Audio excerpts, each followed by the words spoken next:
Hi అండి, welcome to cookies kitchen. ఇంట్లో snacks ఏం చేయాలా అని ఆలోచించే టైంలోనే ఈ స్నాక్ తొందరగా అయిపోతుందండి. అంత సింపుల్గా, అంత ఈజీగా అయిపోతుంది.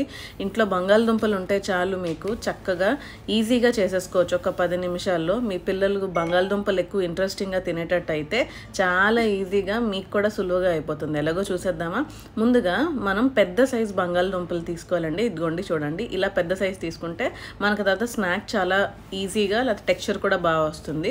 నీట్గా కడుక్కున్న తర్వాత పైన తొక్క తీసేసుకున్న తర్వాత ఇదిగోండి ఇలాగా ఇంత థిక్నెస్లో, అంటే కొంచెం మరీ సన్నగా కాదు, మరీ లావుగా కాకుండా ఇలా వీడియోలో చూపించని చూసారా, అలా మనం కట్ చేసుకుని ముక్కల్ని రెడీగా చేసుకోవాలన్నమాట. చూడండి, ఈ మాత్రం సైజులో ఉండాలి. అందుకే పెద్ద సైజు బంగాళదుంపలు అన్నాను. చిన్న సైజు బంగాళదుంపలు అయితే మనకి ఈ స్నాక్ అయితే వర్కౌట్ అవ్వవు. సో అలా అన్నీ కట్ చేసుకున్న తర్వాత ముక్కలు ఇడ్లీ కుక్కర్ తీసుకుని, ఇడ్లీ కుక్కర్ కానీ లేకపోతే మీరు ఏ గిన్నెనా తీసుకొని మనం దీన్ని స్టీమ్ చేసుకోవాలన్నమాట, ఆవిరి పట్టుకోవాలి. సో కట్ చేసుకున్న బంగాళదుంప ముక్కలన్నీ అందులో వేసుకొని కొంచెం సాల్ట్ రుచికి సరిపడా వేసుకొని ఒక 5 నిమిషాలు మనం బాయిల్ చేసుకోవాలి, ఉడకబెట్టుకోవాలన్నమాట. మరీ ఎక్కువ ఉడకబెట్టేసుకోకూడదు. ఓన్లీ 70%, అంటే 70% కుక్ అయినంత వరకు ఉడకబెట్టుకొని చక్కగా నీళ్ళు ఏమీ లేకుండా వడకట్టేసుకున్న తర్వాత చిన్న ఫోర్క్ సహాయంతో అలాగా ఘాట్లు పెట్టుకోవాలి.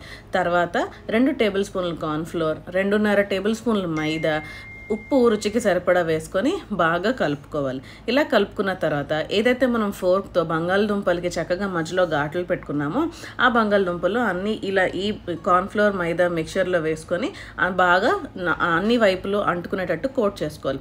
ఫోర్క్తో ఎందుకు ఇలాగ గీతలు పెట్టుకున్నాము అని అంటే, బంగాళదుంపకి అది కార్న్ఫ్లోర్ పట్టుకుంటారు కాబట్టి ఆ మధ్య గీతల్లోంచి, అందుకు ఫోర్క్తో గీతలు పెట్టుకున్నాం. సో అంతా రెడీ అయిపోయిన తర్వాత ఒక కళాయి తీసుకొని అందులో నూనె వేసుకొని బాగా వేడెక్కిన తర్వాత మనం ఒక్కొక్క బంగాళదుంప వేసుకోవాలి. మీరు నూనె తక్కువ కన్సంప్షన్ అవ్వాలి అని అనుకుంటే చిన్న కళాయిలో వేసుకొని ఒకటి వేసుకోండి. నేను ఇలా చేసుకున్నాను. లేదు అని అంటే ఒకేసారి పెద్ద కళాయి పెట్టుకొని అందులో మీరు ఒకేసారి 4, 5, 4, 5 అలా వేసేసుకోవచ్చు. అంటే ఆయిల్ ఎక్కువ పాడవకూడదు అని అనుకుంటే ఇలా చేసుకోండి. సో స్లోగా మీరు ఇలా ఒకటి సిమ్లోనే ఫ్రై చేసుకోవాలి. నూనె స్టార్టింగే హైలో బాగా మరిగిన తర్వాత సిమ్లోనే మళ్ళీ మనం కుక్ చేసుకోవాలి. ఎక్కువసేపు కుక్ చేసుకుంటే మాడిపోయే అవకాశం ఉన్నారు కాబట్టి మీరు ఎప్పటికప్పుడు తిప్పుకుంటూ ఉండాలి. మీకు కరకరలాడాలి అని అంటే కొంచెం డీప్ ఫ్రై చేసుకోండి, ఎక్కువసేపు చేసుకోండి. లేదు స్మూత్గానే కావాలని అనుకుంటే జస్ట్ వేసిన తర్వాత ఒక 30 సెకండ్ల నుంచి మీరు వెంటనే తీసేయచ్చు. సో అలాగా మీరు మిగిలినవన్నీ కానిచ్చేస్తే మీకు చక్కగా ఈ పొటాటో స్నాక్ అయితే రెడీ అయిపోతుందండి. చక్కగా కరకరలాడుతూ, లేదు అని అంటే స్మూత్గా ఇలా రావాలనుకుంటే ఇలా ట్రై చేసుకొని చక్కగా ఒక టొమాటో కెచప్ సాస్తో పెట్టుకొని తింటే వేడిగా అసలు ఈ స్నాక్ అద్దరిపోతుందండి. అసలు చాలా రుచి, అలాగే పొటాటో చాలా ఆరోగ్యం కూడా కదా. ఈజీగా ఇంట్లో అందరూ అయితే కానిచ్చేస్తారండి. సో మీరు కూడా ఒకసారి ట్రై చేయండి. ఇంట్లో ఏ స్నాక్ లేనప్పుడు సడన్గా ఎవరైనా ఆకలేస్తుంది అని అంటే జస్ట్ ఒక 10 నిమిషాల్లో రెడీ అయిపోతుంది ఈ స్నాక్. అంత సింపుల్, అంత ఈజీ. మీరు కూడా నెక్స్ట్ టైం ట్రై చేయండి.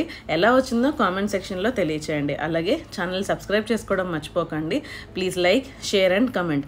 అలాగే సబ్స్క్రైబ్ చేసుకున్న తర్వాత పక్కన బెల్ ఐకాన్ ఉంటుంది, అది క్లిక్ చేస్తే నెక్స్ట్ టైం మేము ఏ వీడియోస్ పెట్టినా కూడా మీకు వెంటనే నోటిఫికేషన్ వస్తుంది. Thank you.